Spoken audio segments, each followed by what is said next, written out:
ఇప్పుడు మామూలుగా ఎవరైనా సరే ఇల్లు కట్టుకోవాలన్నా, లేకపోతే ఒక ఆఫీస్ సెటప్ చేసుకోవాలన్నా, ఫస్ట్ పిలిచేది ఎవరినైనా అంటే వాస్తుని పిలుస్తారు. వాస్తు ఇప్పుడు ఊర్లలో చూస్తే చాలామంది అంటే వాస్తు శాస్త్రంలో ఇంకొక రహస్యం ఉంది.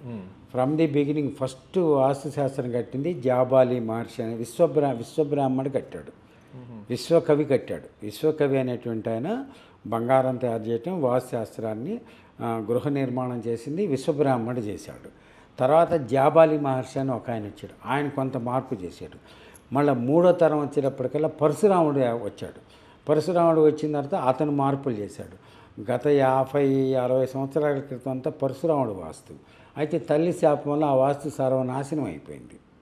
పరశురాముడు వాస్తు ఎట్లా ఉంటుందంటే దక్షిణం అంతా ఖాళీ స్థలం పెట్టి ఉత్తరం తూర్పు ఆగ్నేయంలో కిచెన్ పెట్టాడు. పొయ్యి ఆ దక్షిణం వచ్చే గాలి ఈ ఆగ్నేయంలో ఉన్న పొయ్యి యొక్క గాలి మొత్తం ఇంట్లో వ్యాపిస్తే అది యాంటీబయాటిక్గా వచ్చి సైంటిఫిక్ రీజన్లో ఆరోగ్యంగా ఉంటుంది ఆ పొగ వల్ల అని పెట్టాడు.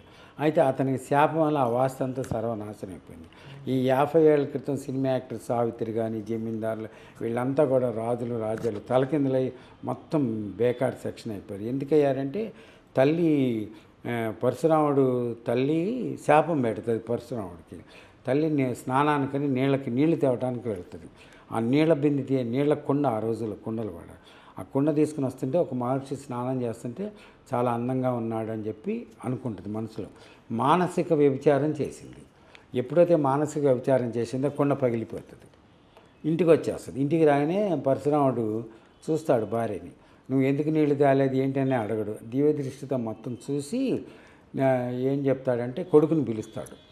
నీ తండ్రి అమంగళం అయిపోయింది, నీ తల్లి మానసిక వ్యభిచారం చేసిందని చెప్పకుండా తల్లిని నరికేసేయమని అడుగుతాడు. వెంటనే వాడు తల్లి తలకాయ నరికేస్తాడు. నరికేయగానే అప్పుడు పరశురాముడు అడుగుతాడు, నీకేం కోరిక కావాలంటాడు. అంటే నా తల్లిని బతికించు అంటాడు. అప్పుడు మళ్ళీ ఆయన తపోశక్తితో తల్లిని బతికించగానే తల్లి చెప్తుంది, ఓరి దుర్మార్గుడా 9 మాసాలు నేను మోసి పెంచి పెద్ద చేస్తే నీ తండ్రి చెప్పగానే కన్న తల్లి అని కూడా చూడకుండా నరికావు కాబట్టి రాబోయే తరంలో నీ వాస్తుశాస్త్రం నీ చరిత్ర సర్వనాశనం అయిపోతుందని శపించేస్తుంది. అందుకని పరశురాముడు వాస్తు మొత్తం సర్వనాశనం అయిపోయింది. జమీందారులంతా జీరో అయిపోయారు. ఇప్పుడు ఈ జనరేషన్లో ఈ సావిత్రి గారు మొత్తం పెద్ద పెద్ద జమీందారు వాళ్ళంతా అప్పుడు పరశురాముడు వాస్తే ఆ జనరేషన్లో.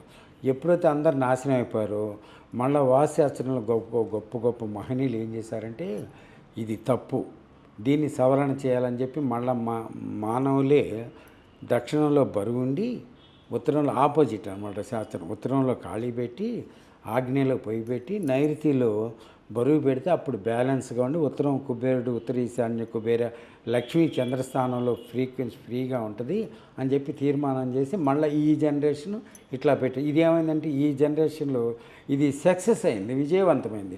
మనిషి ఆయుష్కారకుడయ్యాడు, వ్యాపార వృద్ధి అయ్యాడు, సంతాన వృద్ధి అయ్యాడు.